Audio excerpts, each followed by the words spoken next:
Hello students, welcome to all. Today we will study the following topics: electrostatic or electric potential energy of a system of charges. Second topic, electrostatic potential energy of an electric dipole placed in uniform electric field.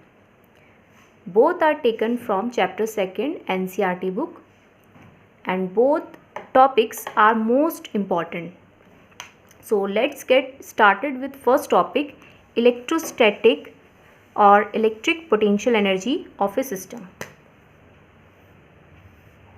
So in previous video we have studied about electric potential and potential difference.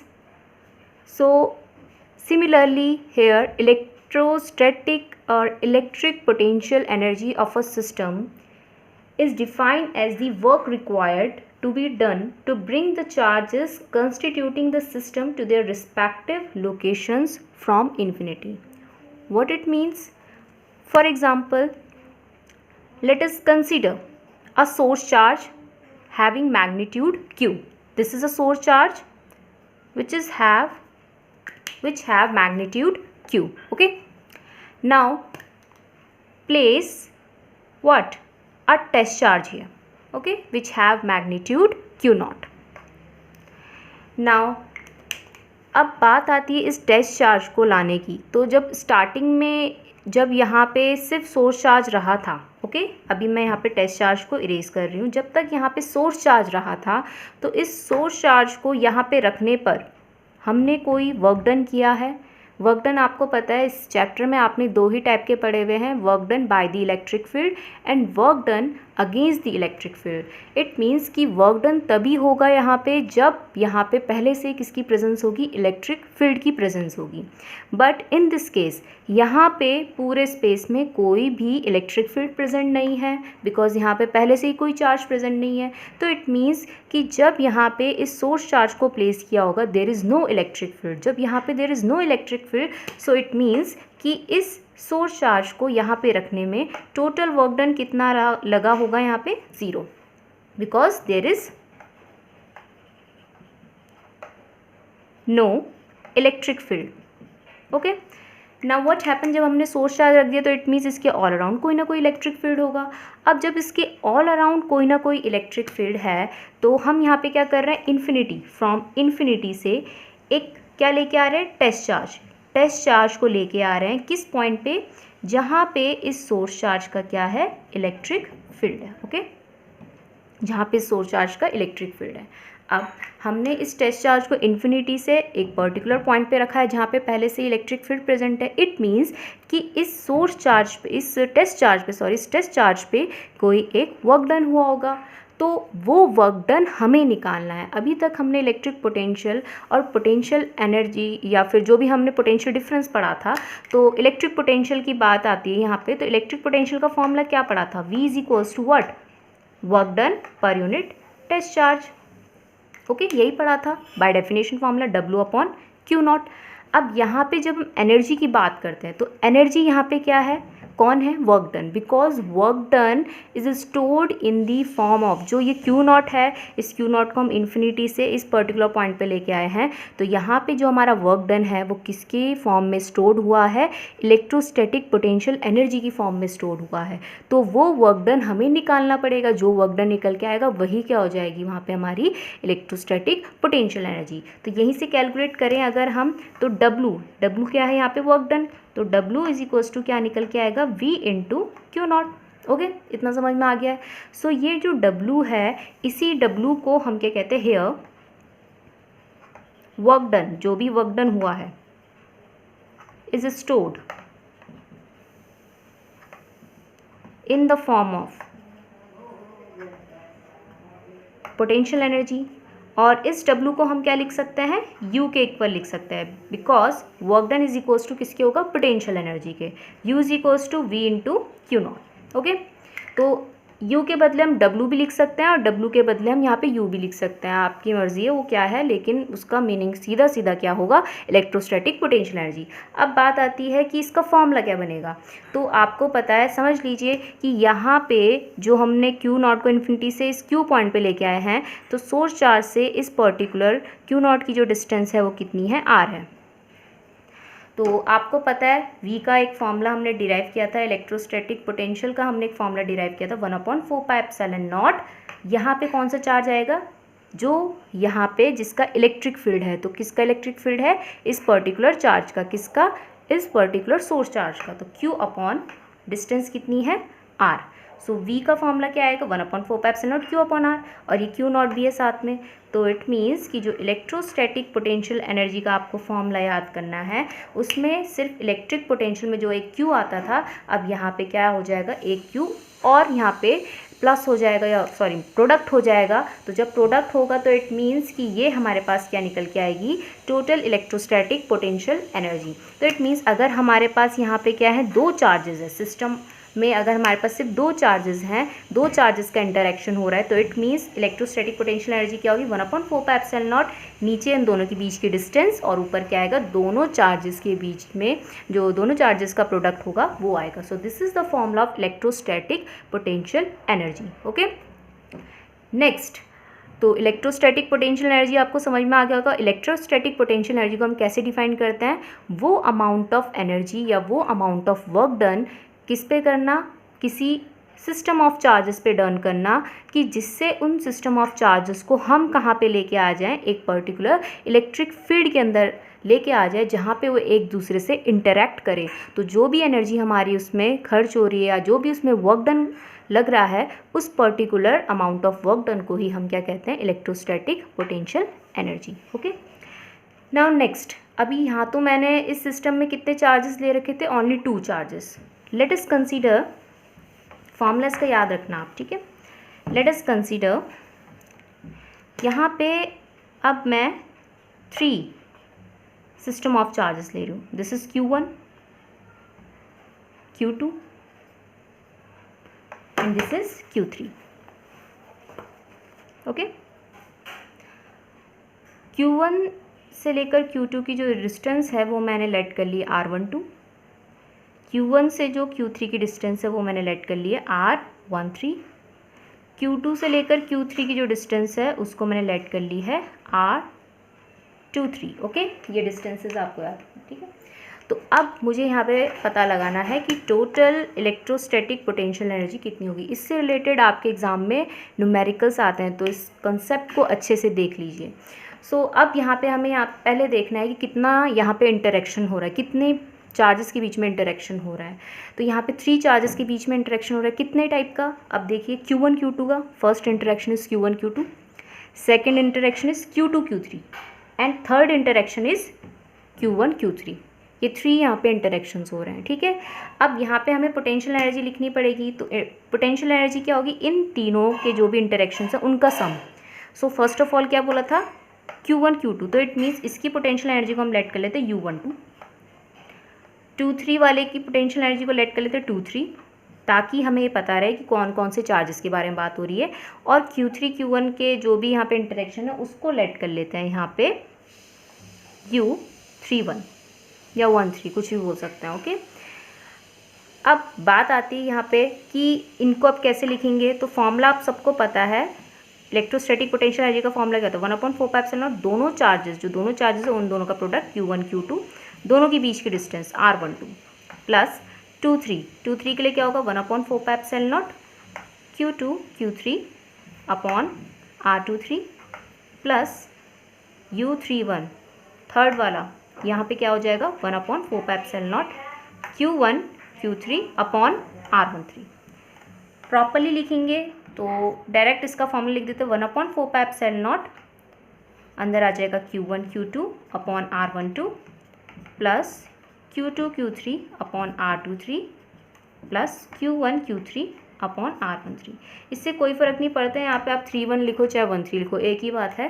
Because अब यहाँ पे जो electrostatic potential energy, it is work done and work is scalar quantity है, vector quantity नहीं है। तो it means आप इसको कैसे भी लिख सकते हैं। ओके, तो यहाँ पे ये आ गया हमारे पास किसका फॉर्मूला, इलेक्ट्रोस्टैटिक पोटेंशियल एनर्जी का या फिर electric potential energy of a system of charges का। ओके, अब इसमें एक मेन कंसेप्ट आपको याद रखना है। तो इट मीन्स कि अगर आपको देखना है कि इलेक्ट्रोस्टैटिक पोटेंशियल एनर्जी किसी भी सिस्टम ऑफ चार्जेस के लिए कैसे निकालना है, तो उसके लिए आपको सिर्फ ये याद रखना है कि अभी हमारे पास प्रेजेंट स्टेट क्या है। It only depend upon present state of system of charges, present state of configuration, कि जो भी यहाँ पे चार्जेस का कन्फिग्रेशन है वो कैसा है। हमें ये नहीं ध्यान रखना है इसमें निकालते टाइम कि ये जो चार्जेस हैं ये कैसा पार्ट ट्रैवल करके आए हैं या किस तरीके से ये इस तरीके से अरेंज हुए हैं। हमें सिर्फ यहाँ पे क्या याद रखना है, क्या देखना है कि इसका प्रेजेंट स्टेट ऑफ कन्फिग्रेशन क्या है। अभी सिर्फ हमें ये चार्जेस Q1 Q2 Q3 दिख रहे हैं, तो इसी के हिसाब से हमें पोटेंशियल एनर्जी निकालनी है। हमें ये नहीं देखना है कि पहले Q1 को प्लेस किया था कि Q2 को प्लेस किया था कि Q3 को, कि सेकेंड नंबर में कौन आया, थर्ड नंबर में कौन आया। हमें सिर्फ यहाँ पे प्रेजेंट स्टेट ऑफ कन्फिग्रेशन को देख के टोटल इलेक्ट्रोस्टैटिक पोटेंशियल एनर्जी निकालनी है। So it means the potential energy is characteristic of the present state of configuration and not the way the state is achieved. Okay, now next इसमें बात आती है कि इसकी यूनिट क्या होगी। So it is relate to work done and the SI unit of work done is joule. तो इसमें याद रखिएगा कि पोटेंशियल एनर्जी है तो पोटेंशियल एनर्जी की जो भी यहाँ पे SI यूनिट हम लिखेंगे वो क्या होगी, यहाँ पे जूल होगी। Okay, now let's move to second topic. Second topic में आपको मैंने बताया था कि इसमें हम पोटेंशियल एनर्जी निकालेंगे इलेक्ट्रिक डायपोल की, जिसको हमने यूनिफॉर्म इलेक्ट्रिक फील्ड के अंदर प्लेस कर रखा है। अब आपको ये लग रहा होगा न्यू टॉपिक, लेकिन ये एक आपके प्रीवियस टॉपिक से लिंक्ड टॉपिक है जो कि हमने वहाँ पे डिराइव किया था, expression for torque exerted on electric dipole placed in uniform electric field. अगर आपको याद नहीं आ रहा तो मैं आपको रिमाइंड करा देती हूँ। सबसे पहले हम टॉर्क निकालेंगे, देन उसके बाद आपको पोटेंशियल एनर्जी निकाल के भी दिखा देंगे। तो सबसे पहले हमें यहाँ पे थोड़ा सा प्रीवियस इसमें नॉलेज लगाना है, जो कि आपने 11th क्लास में पढ़ा होगा कि टॉर्क का फॉर्मूला। ओके, टॉर्क का फॉर्मूला आप सबको पता ही है क्या होता है, आइदर फोर्स, जो भी होगा फोर्स उसमें, मल्टीप्लाई बाय परपेंडिकुलर डिस्टेंस। ये परपेंडिकुलर का साइन है, perpendicular distance between two forces. Okay, एक तो ये फॉर्मूला हमें यहाँ पे एक्चुअली ये वाला फॉर्मूला नहीं लगा रहे हैं, टॉ is equals to RF sine theta. क्यों? क्योंकि अभी हम यहाँ पे देखेंगे कि जब हम इसका डायग्राम बनाएंगे, आपने पहले भी देखा होगा जब हमने इसका डायग्राम बनाया था, तो उस केस में जो दोनों फोर्सेस थे एक दूसरे के परपेंडिकुलर निकल के आ रहे थे, तो इट मीन्स वो एक कपल का काम कर रहा था। तो कपल में ऑलवेज हम यही फॉर्मूला लगाते हैं, क्योंकि उसमें हम डायरेक्ट थीटा को क्या लिख के चलते हैं, वहाँ पे मैक्सिमम वैल्यू कितनी होती है साइन थीटा की, theta is equals to 90 degree. तो उस केस में हमें उसको स्किप करके डायरेक्ट हम क्या करते हैं, यहाँ पे ये फॉर्मूला लगा देते हैं। ठीक है। सेकेंड थिंग, जब आपने लीनियर फॉर्म में लीनियर मोशन पढ़ा था, तो उस केस में आपने एक वर्क डन का फॉर्मूला पढ़ा होगा, DW is equals to small work done का फॉर्मूला पढ़ा होगा, F.ds करके पढ़ा था आपने, F.ds। ठीक है। अब अगर आपसे बात करते हैं रोटेशनल मोशन की, ये तो है लीनियर के लिए, ठीक है, लीनियर के लिए। लेकिन जब हम रोटेशनल मोशन की बात करते हैं कि अगर कोई बॉडी क्या कर रही है, रोटेशन कर रही है, तो उस केस में देखो वर्क डन तो सेम वही रहेगा। ओके, लेकिन जो फोर्स है, फोर्स अब वहाँ पे कौन सा लगेगा जिसकी वजह से वो बॉडी रोटेट कर रही है, तो फोर्स की जगह क्या आ जाएगा, टॉर्क हो जाएगा। तो टॉर्क को हम किससे इंडिकेट कराते हैं, टॉ से। रोटेशनल के केस में जो क्वांटिटीज़ हैं वो क्या हो जाती हैं, जस्ट चेंज हो जाती हैं। ओके, जैसे यहाँ पे लीनियर फोर्स था, तो यहाँ पे क्या हो जाएगा, रोटेशनल फोर्स। रोटेशनल फोर्स में मींस टॉर्क। ठीक है। डॉट डिस्प्लेसमेंट, अब यहाँ पे तो है लीनियर डिस्प्लेसमेंट, लेकिन यहाँ पे आपने पढ़ा होगा रोटेशनल मोशन के चैप्टर में एंगुलर डिस्प्लेसमेंट। तो जैसे यहाँ पे एस है तो उसको हम थीटा से इंडिकेट कराते हैं, तो टॉ डॉट क्या हो जाएगा यहाँ पे, डी थीटा। ओके, तो इसमें ये फॉर्मूला आपको याद रखना है, DW is equals to F.ds था, तो इसमें क्या हो जाएगा, टॉ डॉट डी थीटा, जिसमें टॉ क्या है, टॉर्क या रोटेशनल फोर्स, और डी थीटा क्या है यहाँ पे, angular, small angular displacement, because हम किसकी बात करें, स्मॉल वर्क डन की। तो यहीं पे यहाँ पे कंसेप्ट्स लगाने हैं।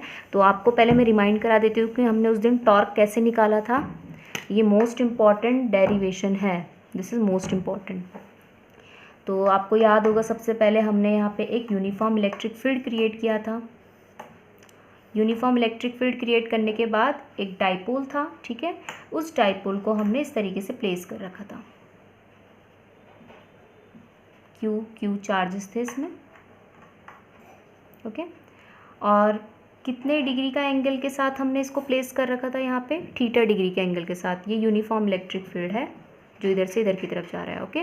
अब यहाँ पे आपको पता है कि इस साइड तो नेगेटिव प्लेट होगी इसकी, क्योंकि इलेक्ट्रिक फील्ड तभी जनरेट हुआ, यहाँ पे नेगेटिव होगी प्लेट, और यहाँ पे कौन सी होगी? पॉजिटिव प्लेट होगी। तो ये जो नेगेटिव प्लेट है इसे इधर की तरफ खींचेगी, तो ये कौन सा फोर्स एक्सर्ट करेगी? F is equals to minus का QE। यहाँ पे वेक्टर जरूर लगा देना है। और यहाँ पे भी एक फोर्स था, ये भी इस पर कितना लगाएगा? F is equals two plus का QE, ऊपर वेक्टर, इसलिए हमने यहाँ पे प्लस माइनस लगाया, वेक्टर फॉर्म में लिखा है। अब इसके बाद हमने क्या करा था? एक परपेंडिकुलर डिस्टेंस क्रिएट करी थी। परपेंडिकुलर डिस्टेंस कैसे? इस वेक्टर को पूरा पीछे की साइड हमने प्रोड्यूस कर दिया था।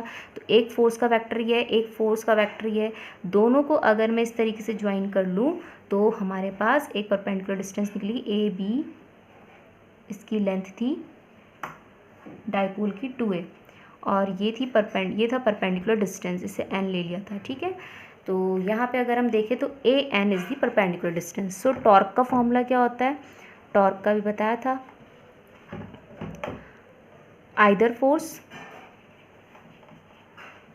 Multiply by perpendicular distance between two forces. So tau is equals to either force, दोनों में से कोई सा भी एक फोर्स का मैग्नीट्यूड ले लीजिए, QE multiply by perpendicular distance क्या है यहाँ पे? AN, equation first. सो हमने AN निकालने की कोशिश करी थी, तो आपको पता है ये थीटा है, तो ये भी क्या होगा? थीटा, बिकॉज ये पैरेलल लाइंस हैं और ये ट्रांसवर्सल है। So alternate interior angles are equal, तो ये थीटा है तो ये भी थीटा होगा, ठीक है। हमें यहाँ पे क्या निकालना है? AN निकालना है, थीटा के जस्ट सामने वाला, मतलब परपेंडिकुलर। और गिवन क्या है हमें? दिस इज हाइपोटेन्यूज, तो हाइपोटेन्यूज गिवन है, परपेंडिकुलर निकालना है। तो ऑब्वियसली आपको पता है इन ट्रायंगल ANB में हम क्या लगाएंगे? Sine theta. साइन थीटा का फॉर्मूला क्या होता है? Perpendicular upon hypotenuse. परपेंडिकुलर क्या है? AN, जो हमें निकालना है, और गिवन क्या है? हाइपोटेन्यूज। हाइपोटेन्यूज कितना है? 2A। So AN is equals to क्या हो जाएगा? 2A sine theta. 2A ऊपर मल्टीप्लिकेशन में चला गया। Now put this value in equation first. So उस केस में टॉ का फॉर्मूला क्या आ जाएगा? QEAN की जगह 2A साइन थीटा। अब आपको एक चीज़ याद दिला देते हैं, इलेक्ट्रिक डाइपोल मूवमेंट जो कि हमने पढ़ा था Q इंटू 2A, याद होगा आपको। This is electric dipole movement formula, Q into 2A। तो Q ये है, 2A ये है, तो टॉ इज इक्वल्स टू क्या आ गया था? PE sine theta, okay. ये याद होगा मैग्नीट्यूड फॉर्म में। देन उसके बाद हमने इसे किस में लिखा था? वेक्टर फॉर्म में, tau is equals to P cross E करके, ओके। तो हमें सिर्फ ये मैग्नीट्यूड फॉर्म में भी याद रखना है। तो ये निकल के आया था टॉर्क। पोटेंशियल एनर्जी निकालनी है, तो पोटेंशियल एनर्जी के लिए आप सबको पता है फॉर्मूला, तो पहले मैं इसे हटा देती हूँ, ये फॉर्मूला आपको याद रखना है, इसे हटा देते हैं।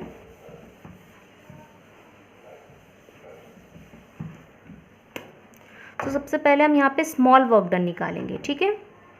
Small work done, small work done in rotating. जब हम इस पर्टिकुलर डाइपोल को यहाँ पे प्लेस करेंगे तो आपको पता है ड्यू टू दिस कपल ये डाइपोल यहाँ पे रोटेट करेगा। तो इनिशियली जिस पर्टिकुलर एंगल में ये होगा उसको हम थीटा बोल देते हैं। इनिशियल डिस्प्लेसमेंट इसको ले लेते हैं θ1 एंड फाइनल डिस्प्लेसमेंट ले लेते हैं θ2। So small work done in rotating dipole from θ1 to θ2। ये याद रखना, θ1 यहाँ पे क्या है? साइड में यहाँ पे लिख देते हैं, यहाँ पे θ1 है इनिशियल एंगुलर डिस्प्लेसमेंट एंड θ2 क्या है यहाँ पे? Final angular displacement, okay. अब नेक्स्ट इसमें हमें क्या करना है? स्मॉल वर्क डन का फॉर्मूला आपको बताया था dw टॉ डी थीटा, और हमें यहाँ पे पता है टॉ का फॉर्मूला क्या निकल के है, PE sine theta, d theta as it is. ये स्मॉल वर्क डन है, तो हमें क्या करना है, यहाँ पे टोटल वर्क डन निकालना है। टोटल वर्क डन के लिए क्या करेंगे, इसका पूरा इंटीग्रेशन कहाँ से लेकर कहाँ तक, ऊपर देखिए θ1 से θ2। Total work done, for total work done integrate above equation from θ1 to θ2। अब देखिए dw तो स्मॉल वर्क डन, जब हम θ1 से θ2 यहाँ पे उसको इंटीग्रेट करेंगे तो dw तो टोटल वर्क डन कितना होगा, w निकल के आएगा। अब बात आती है यहाँ पे इंटीग्रेशन की, तो इंटीग्रेशन मैंने आपको बताया था जो भी d के आगे होगा उसी का क्या होगा इंटीग्रेशन, d के आगे क्या है, थीटा। अब यहाँ पे हमें ढूंढना है कि किस में यहाँ पे थीटा है, तो PE तो नहीं है, PE तो क्या है, कांस्टेंट है, तो इंटीग्रेशन किसका होगा, फ्रॉम θ1 to θ2 तक साइन थीटा डी थीटा। आपने फॉर्मूला पढ़ रखा होगा कि साइन थीटा का जो यहाँ पे इंटीग्रेशन होता है माइनस का कॉस थीटा। बाय वाले याद कर लीजिए कि PE जो भी यहाँ पे इंटीग्रेशन होता है साइन थीटा का होता है माइनस का कॉस थीटा। बिग ब्रैकेट लगाएंगे और जो लोअर लिमिट है वो नीचे, अपर लिमिट ऊपर।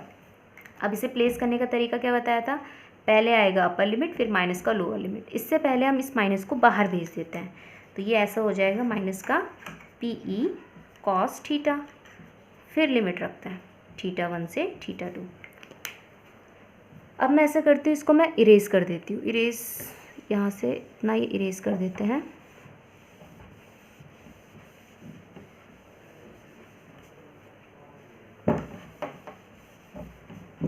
तो अब अगर मैं w = माइनस PE और लिमिट रखूँ तो क्या आएगा, कॉस, अब यहाँ पे अपर लिमिट क्या है, θ2 माइनस का फिर कॉस फिर लोअर लिमिट θ1। माइनस साइन अंदर इंटू कराएंगे तो फॉर्मूला क्या आएगा, PE कॉस θ1 माइनस का कॉस θ2। तो एक तो आपको ये फॉर्मूला याद रखना है, ठीक है, न्यूमेरिकल्स करने के लिए एक तो आपको ये फॉर्मूला रखना है। लेकिन अब हम यहाँ पे क्या करेंगे, एक अपना एजम्पशन लेंगे, ठीक है। एजम्पशन क्या करना है हमें, एजम्पशन ये करना है, let us consider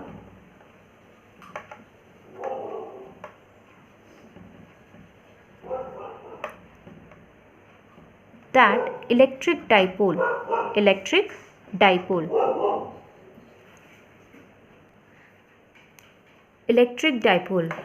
is placed 90 degree initially with electric field।